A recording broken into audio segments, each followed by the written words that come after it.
Безнең музейның бер максаты ул татар халкының тарихын, мәдәниятен, телен пропагандалау булып тора.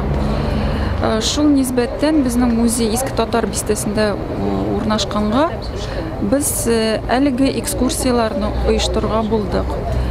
Хәзерге шушы август ае ул шулай ук әле безнең республика һәм шәһәр көне дә билгеләп үтелә 30 август көне һәм шул уңайдан без бер экскурсия без нәкъ шушы көннәрдә үткәрергә булдык. Менә мондый экскурсияларны еш оештырасызмы?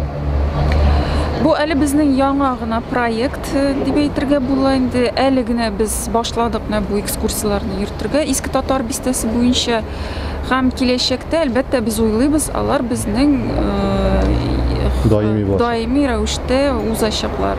Әлбәттә инде иң беренче чиратта безнең бу татар бистәсе, татар бистәләре, алар безнең тарихыбызда мөһим роль алып торалар.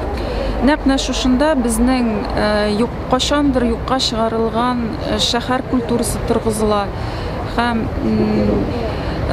Европача профессиональ яңа мәдәниятебез оешып китә. Ул булсын китап бастыру, типография, шул булсын театр барлыкка килүе.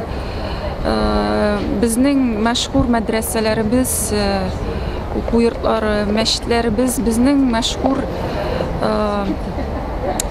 шәхесләребез Галимҗан Баруди, Шәһбетдин Мәрҗани, Кәүсәри, Фатих Әмирхан, Габдулла Тукай, алар һәрберсе нәкъ шушы җирләр белән бәйле һәм бу безнең татар халкының тарихы белән бәйле иң мөһим урыннар дип исәплибез.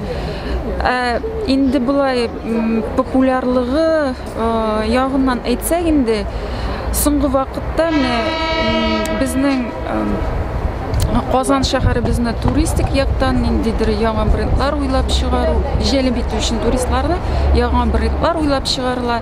Һәм шул нисбәттән инде безнең шушы мәшһүр Иске Татар бистәсендә реконструкциялау, яңарту, матурлату эшләре башланды һәм ул күзгә күренеп үзгәрде, матурайды. Һәм шуңа күрә бу җирләр үзенә ничектер тартып тора кешеләрне. Менә бу беренче экскурсияларыбызга безгә күбрәк әлеге безнең шәһәр казанлылар мөрәҗәгать итә дип әйтә алабыз.